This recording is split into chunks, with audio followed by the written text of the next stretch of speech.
చెందినటువంటి నిందితులు ఇచ్చిన స్టేట్మెంట్ బేస్ చేసుకుని ప్రస్తుత సిట్ అధికారులు సుదీర్ఘంగా అటు బీఆర్ఎస్ నేతలు మాజీ మంత్రులుగా పనిచేసినటువంటి హరీష్ రావుని సుదీర్ఘంగా 7.5 గంటల పాటు విచారించారు. మరోవైపు కేటీఆర్ విచారించారు.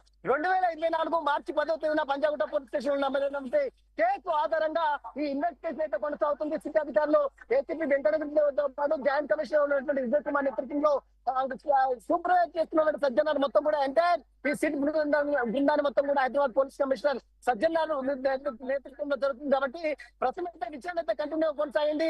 7 గంటల పాటు సుదీర్ఘంగా విచారించారు. స్టేట్మెంట్ నమోదు చేస్తున్నారు. ఎప్పుడు పిలిచినా అందుబాటులో ఉండాలని ఈ రోజు కేటీఆర్ చేత అదే సూచించిన పరిస్థితి.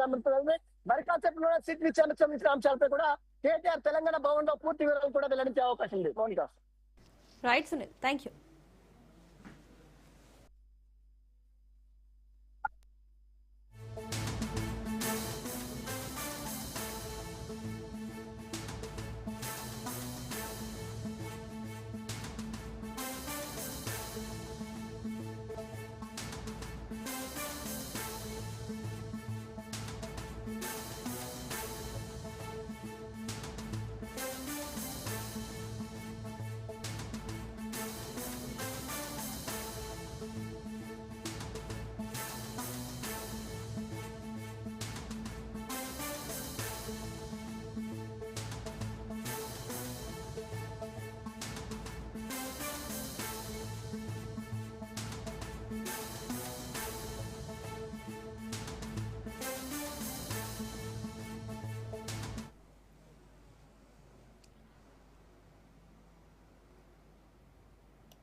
ఫోన్ షాపింగ్ కేసులో కేటీఆర్ సిట్ విచారణ ముగిసింది. జూబ్లీ హిల్స్ పిఎస్ లో 7 గంటల పాటు విచారించారు సిట్ అధికారులు.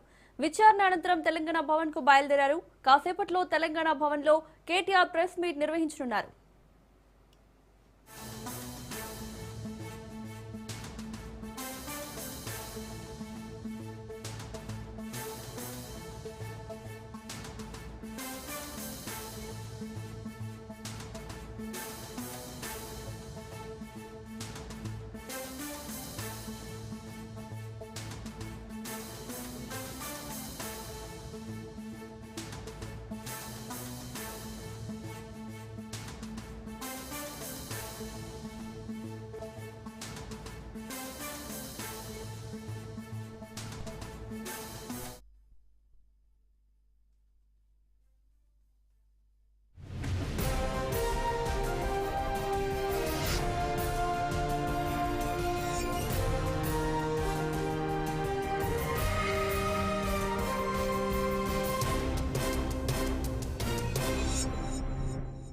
మీ అబ్రాడ్ ఎడ్యుకేషన్ డ్రీమ్ ఫుల్ఫిల్ చేసుకునే గొప్ప అవకాశం నార్త్ 24 లోన్స్ ద్వారా మీకు కావాల్సినంత ఎడ్యుకేషన్ లోన్ 24 hours లో వచ్చేస్తుంది.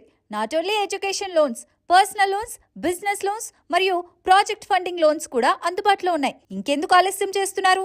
ఇప్పుడే కాల్ చేసి లోన్ పొందండి. ఫోన్ 8977533575.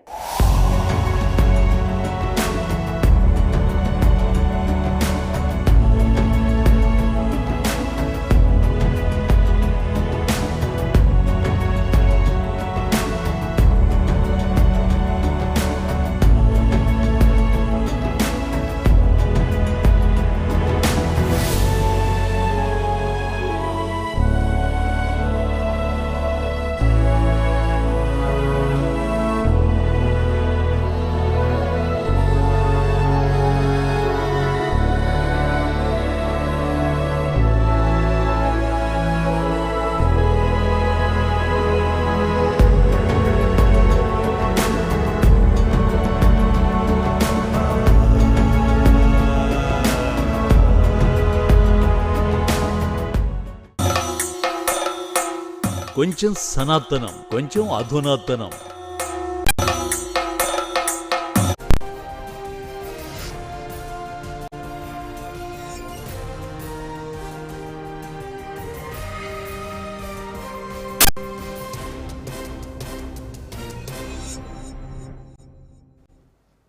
Welcome back.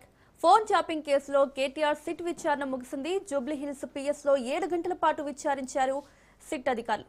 జూబ్లీహిల్స్ లోని ఏసీపీ కార్యాలయంలో సిట్ అధికారులు ఆయనను సుమారు 7 గంటల పాటు సుదీర్ఘంగా విచారించారు. విచారణ అనంతరం తెలంగాణ భవన్ కు బయలుదేరారు.